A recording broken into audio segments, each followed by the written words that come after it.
Most athletes today try to fix their arm drive by driving the arm harder. But the arm is the last link in a chain that starts from the ground. If the foot doesn't do its job, the pelvis can't do its job. If the pelvis can't do its job, the rib cage can't rotate clean. And if the rib cage isn't rotating clean, the shoulders, well, they end up doing work they were never designed to do. This isn't a strength issue. It's a question of organization and stability. Over the past week, I showed 2 pieces of this on TikTok and Instagram.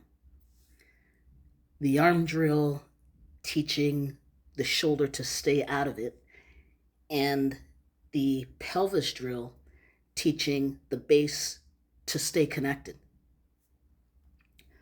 Both are pieces of the same system.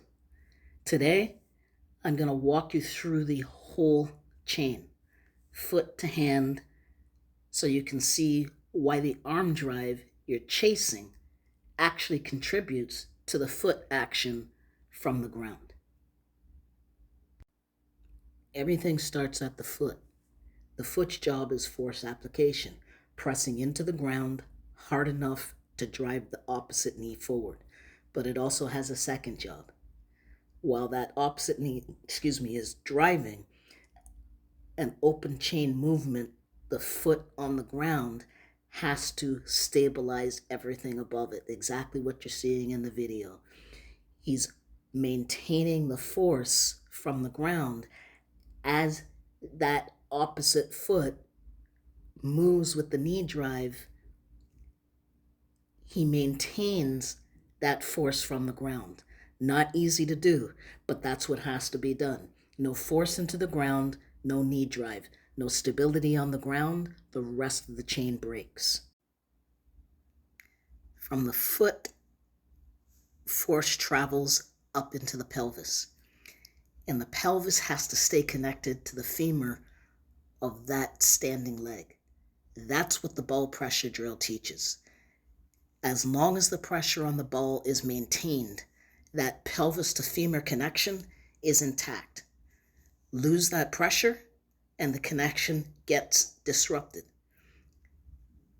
Hopefully you can see the difference between the pressure on the ball and when I actually take that pressure away. That disruption, when I take the pressure away, breaks the communication with the cerebellum.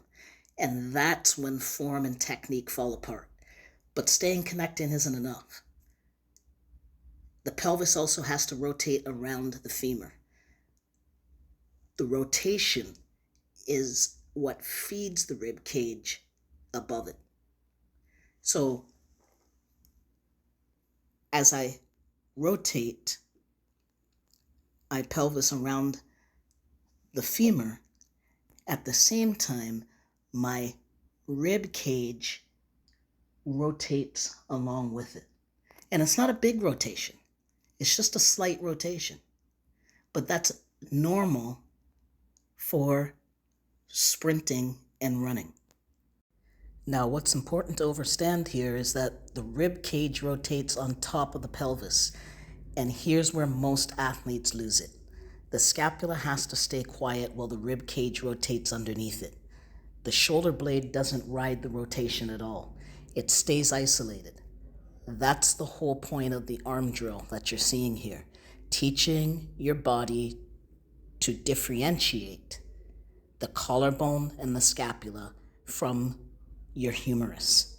Quiet shoulder blade, rotating rib cage, 2 completely different jobs. Now, once that scapula is quiet, your humerus can move freely. The upper arm drives back, drives forward, And it does that with no help from the shoulder girdle at all. When you need more range, you're elbow driving further back on the recovery or higher on the front swing, your glenohumeral head will pivot inside the socket to give you that extra range. But that pivot only works clean when the scapula stays out of it. The moment the shoulder blade starts helping, the isolation breaks and the shoulder takes on work it shouldn't. Foot drives the force into the ground. Remember that. Pelvis stays connected to the femur and rotates around it. Rib cage rotates on top of the pelvis. Scapula stays quiet. Humerus drives. Glenohumeral head pivots for range if necessary. 7 layers, each one with its own job, each one isolated from the one above and below it. That's the disconnection that leaks force in every sport when one of them fails. And that's what clean arm drive actually is when they all work. Not a harder pump, but better organization and better stability from the ground up. So therefore, when your arm drive looks rough, the answer isn't drive harder. The answer is to ask which layer in the chain isn't doing its job. Often the fix is increasing stability somewhere in the system.